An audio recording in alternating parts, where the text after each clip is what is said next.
actually. Welcome to another day of Dose of Did You Know with your host, Danny Rocco. And with me today is my man, Scotty. He's working. He's a working man today. Morton. He is, you do have an important job. You are what makes America run.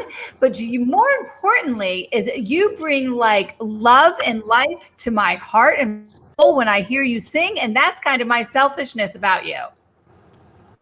Well, that's good. I'm glad you like it. I do. In a nutshell, for anybody else that is out there listening, who is Scotty Ray Morton? What makes you tick? What makes you you? I'm just a down home country boy. I'm just me, just me. You just you. Well, tell me where you live. Where are you right now? I'm in Nashville, Tennessee right now, but I live in Columbia, Tennessee. Is Hanging that out in far from Nashville each right now. other? Yeah, about 45, 50 minutes away. Okay. So Scotty has a voice that like, man, girls out there, it will tear you up. That's all I have to say. You will be addicted once you hear it. Um, so what is that like having, did you always have that deep kind of sexy, rumbly voice, or did you grow into it? I'm assuming I grew into it. I probably didn't have it. I guess I started out when I was like 18 years old, singing music. Somebody heard me sing and said, "Hey, you need to get on stage and sing some karaoke." So I jumped up there, sung a song, and there I got a big standing ovation. Been going ever since then. Started with karaoke, huh? Well, I started in church, Okay. but then got a little wild. My little wildness come out of me. Well, I hope that you didn't get kicked out of church. I didn't get kicked out. It just kind of slipped away. Yeah, yeah. You slip away, slip back in. That's how it works. Was music always part of your life? You said you got it into. Were you always did? Was that always inside you? Well, yeah, my granddaddy played country music all his life. That's what they used to have big gatherings, come over, people to come over, and they'd play the guitars and sing and stuff like that. They said they used to put me on the set up beside him, said he's gonna make me a singer. He always called me his little hard head. Granddaddies are smart men, aren't they? Oh yeah, Oh yeah, yeah. Did is your granddad still alive? no, he died back in 1990, I believe it was. So did he ever get to see you perform on stage? Were you performing back then? That was before you were. Yeah, before I started. Yeah. Yeah. Well, he looks down at you and sees you. Oh yeah. Then that is it. What made you decide that this was it? I know you said you did it in church, and then you had your big karaoke moment of fame there. But what made you say that I'm going to go for this? Because I mean, you have gone for it, and you are successful, and you do pretty good for yourself. But what made you do that? Yeah, just like what I do. It's just in me. Music is in me. I had one of my guitar players. He said I got to. He said I've seen a lot of people play music. He said I got to tell you, Scotty. He said it's in you. He said when everybody else quit, you never quit. You never give Mhm. up. You'd be on stage next weekend. If your whole band quit, you'd have another band on stage by the next weekend. It's just in me, and it's got to do it. Yeah. Is it? Do you feel different when you're on stage and you're singing? Oh yeah, oh yeah, oh yeah. It's a big different feeling. It's a whole different ball game. What is that like? Is it like being in a different body, a different person? I don't. Yeah, kind of, sort of. Yeah, no, I don't know. I guess you got kind of got control on the stage of what's going on. Mhm. They always tell me, "Hey, you need to get you a set list." I said, "No, I don't need no set list. I fill out what people wants to hear, and that's what I play." Oh, I did not know that. So you almost, it's like you feel the energy from the room. You get Yeah, into it and then it becomes you. How does your band know what to do? they just wait on me to tell them what to do. That's really good. You guys have a really good connection. Holy cow. What's your favorite song? My favorite song, uh, probably a little Hank Williams Jr. song, "Country Boy Can't Survive." Huh? Okay. So here's the thing. When I was in Nashville, which I didn't understand, there's this whole like hidden, I don't know, hidden world in Nashville. So there's like new country and there's old country. And it's almost like this division that I found. Like there are people that like do not like, they are old school country and they do not like new country, and they think it's, just, I don't know. I don't even have a word for it. You have to. So is that your mind? Are you in that kind of like, you're an old country guy and doesn't like new country? Or are you kind of in the middle? Where is your political country stance? I'm kind of in the middle. I mean, I like the old and the new. I mean, I like the older better, the '90s country music better, but Mm-hmm. the new's good. I like the Jason Aldean, some of his stuff, and Luke Bryan. Some of Yeah. their stuff, I like some of their stuff. Yeah. Like I if I think, can understand it. well, yeah, you got to be able to understand it. Is 90s considered, okay, so is 90s considered old music, old country, or do you have to go back farther? The '90s is one of the best. It was country. The old country was back further than the '90s. Yeah. Like Hank Williams and all of them. Right. Because I'm a big 90s country fan. Yeah. That's when I really got into it. I moved down to North Carolina, probably in the like either 89, 90, like probably in the late 80s, actually. But anyways, but I remember like Garth Brooks was my dear heavens. I think I would kill to meet him back then. Like I still know every song, but that's probably my favorite genre of country style is the Me and his 90s. daughter's on the same label together. Colleen, I think is her name. Really? Yeah. Look at you. I'm like talking to a famous man. Really famous. I'm just me. I know you are. That's what I love about you. It's just you're just you.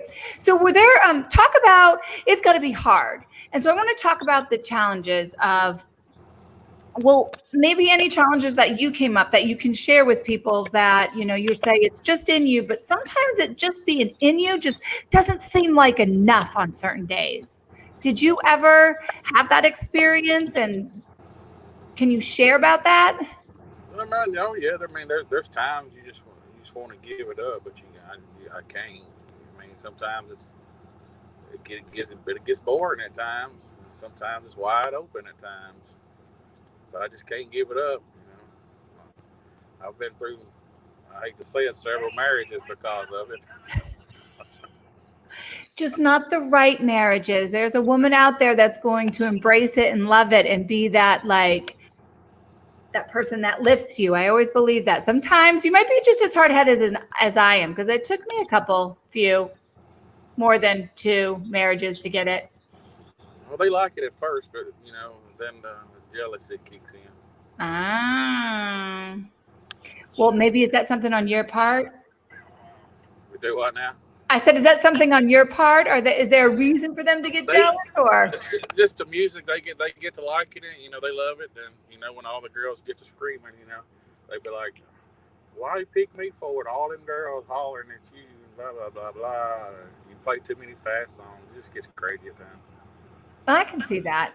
You have to find a mature woman who is confident in herself, because you are going to always have those women screaming at your songs. Because like I said in the beginning, dear heavens, if you were married, she'd hate me. She'd have daggers at me, because I'm like, you move people's hearts. And if you were a female, you really move our hearts. Like, I'm like, man, I'd be hooting and hollering too if I was I've been in the some audience. awkward situations. That's it. So what is it? If you could put a name on it, what lights your fire? What lights your passion? There's got to be something.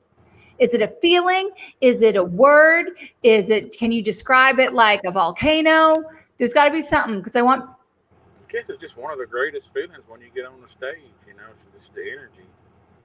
When you get on stage, you just feel, it's kind of like Hank Williams said, you try to get them in the palm of your hand and feel out where you are on stage. That's why I can't go by a set list. It's just something about the energy, the feeling. They say, "What you did? Write down a set list." I said, "No, I can't go by it." They said, why not? They said, because I said, I look at the crowd and I can tell when the crowd's into it and what the next song is to be played, you know. Okay, so was that a skill that was developed? Because I mean, you've been doing this. What was it like in the very beginning when you started? Did you have a set list, and then one day you were like, "This is not me"? I've never done. I've tried. I have tried it, but I've never stuck to it because I can't do it. It ain't me. It isn't. So, okay, when you had a list, what was it in? Like, I'm trying to imagine this. So you have this list going, you know, everybody knows what you're going to do, or your band knows what you're going to do. There has to be something that all of a sudden you're like, no. Is it like a look in somebody's eye? Is it the way that they were moving to the song you sang before? Yeah. Oh yeah. You could tell by the way their actions and their feelings, and you can tell. It's just hard to explain, but you can tell. Okay. It's like it's just it's a gift. It's like a superpower you have. It's a connection. Do you think that all musicians have that, or just some? I'm sure some of them do. And some don't. Mm-hmm. Can you tell the ones that do and the ones that don't if you don't know them? Sometimes. Trying to get into the mind of you to be like, what is it? I want to like see through your eyes out at the audience when you go. Now, I also learned in Nashville that like they have that. What's that big row? Is that Broadway where all the bars are? Yeah, Broadway. Yeah. And then there is another street that is kind of not so popular. Don't say the name so it doesn't get popular if you don't want it to get popular. But it's a hidden street that I think the locals know or things like that that's played, right? Yeah, I'm trying to think of the name of the street myself. You might not want to say it out loud because then you'll make it popular and it won't be yours anymore. Do you play on both of those, or do you just... How do you play? Like, how do people see you? Is it random? Do you have the set? Do you go from bar to bar like some of them do? Like, I want to know how to stalk you. I don't go from bar to bar in Nashville. I'm random. Plus, you know, I got my schedule where Michelle, she books me out. I'm here to there. Could be at this county one weekend, at this next county or next state or next weekend. You know, I don't know. So you're like kind of past that, going from one to the other. Yeah. You're more advanced. You're more mature. What's it called? I'm making up words. I don't even know. I've done that just hanging out one night. Me and my guitar player, then we stopped at the stage on Broadway, and this musician, the band was in there playing. He said, "Is anybody in here can sing?" And everybody started pointing. A bunch of them started pointing at me that was with me. He said, "All right, get up here and sing a song." So I got up there and I sang the song "Rose-Colored Glasses." And as soon as I kicked it off, everybody stood up, started taking pictures. And I walked off stage and I was getting ready to leave. The singer jumped back on the stage. He said, "Thank you, man, for stealing my show. Merry Christmas." Appreciate it. You should let me up there. I bet you he never did that again. He was like, "Okay, that backfired big time on me." It was fun, though. It was good. What is the craziest thing you've ever seen, like when you were performing? Do you have a wild story? Oh, man. Craziest thing I've ever seen? I don't know if I want to tell that stuff. Oh, God. All right, so he can't share with us is the wild and craziest. Well, I've had some brawls and much stuff thrown on stage. Get out. Was that? How'd that start? Tell me that story. I want to know that story. I'll just be up there singing and they'll be up there screaming. Next thing you know, here comes brawls thrown on the stage. Do you sing through it like in Roadhouse? You know, where he's just the blind guy that's playing. He's up there. He's just jamming out, and there's body parts and beer bottles everywhere. I've seen some crazy stuff, especially playing at the Little Sturgis in Kentucky and the little biker places. You see some crazy stuff. Do you like playing in those places? It don't bother me. It's just another show. Well, I don't think you get messed with too much. I mean, look at you. I'd be scared. I wouldn't want to throw down with you. It's fun.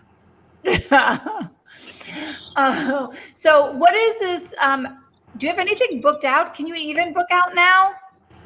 Well, Or I've is got, it on hold? I got a lot of stuff booked out. But, you know, we're going day by day on the quarantine thing. You know, when they're gonna release everything. You know. Okay, so you've like kind of kept your bookings, but it'll just be like if you're allowed to actually do it. Yeah, a lot of it's been rescheduled because of this stuff. So let's see. In May and June, do you have anything coming up in May and June where people can check you out? Yeah, I do, but I'm not sure. You know, What it is? it's on my website page. It's got more fan Michelle, page. I know Michelle's out there listening. Michelle, tell everybody in the comments where they can find it. She knows. She can jump right on it. She always has to tell me. Yeah, she's like this. She knows. Don't mess with that chickie. She said, "Don't tell them this. Tell them that." Yeah. Well, we'll make sure that that is in those comments. And this is, I have to say, this is how cool you are. You can see he's in his car. That is because he's out working and he's got what'd you call it? You're waiting on somebody, right? You're waiting for someone else to Finish their job. finish their job so you can use. So this is how committed he is to, and I'm so thankful you're committed to what you do and sharing with the world what you do. And I am so thankful you took time out of your day to be with me during our lunch break, during your waiting time. So this is my favorite question to ask everybody in general. So I kind of made it part of my show is, in this moment right now, sitting in your car, who you are, what does love mean or look or feel like to you? What does love feel like? Yes, right now in this moment for you. Well, love right now, I don't know what love is at the moment, but Come on. It's got to mean something for you. Maybe not in this exact, like sitting on your butt and talking to me right now, but like in general, you've got to, when someone says love, or when you think about what it means to you, what does it mean?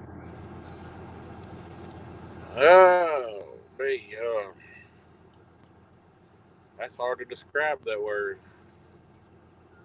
It is hard, but you have to answer it. I'm not letting you go without it. I don't know. I mean, does it make you feel a certain way?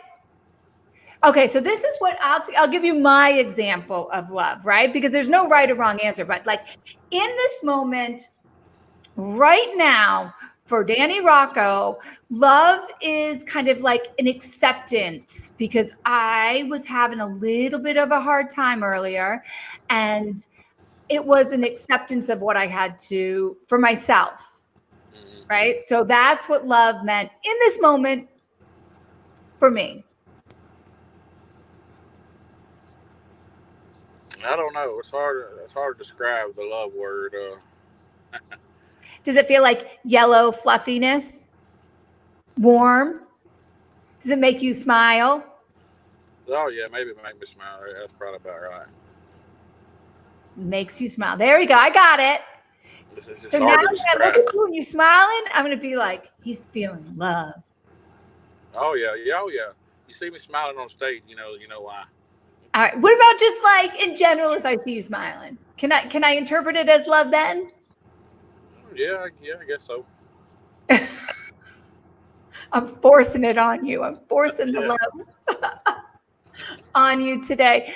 Oh, well, Scotty, I'm going to put your link on, and of course I'm going to put my favorite song. Actually, I've kind of grown to my first favorite song, which really got me like into you, was your Red Wine and Whiskey song. It's not just your voice, but it's the whole story of it. It's like how opposites attract, and I just love like the meaning behind it. But I listen to all your stuff. I YouTube you. I subscribe to your channel, and I listen to them. So I recommend everybody do that. Again, a little stalking. Now you know like what I do in my spare time. Ain't nothing wrong with that. Right. So again, thank you. I'm going to let you go back doing. You do make, not only do you make America work in your job, you are the backbone of it there, and you are also the backbone of it in your passion and your heart and your singing. And thank you so much for being you. And until next time, love hard, love deep, right? And That's right. love pure. That's right.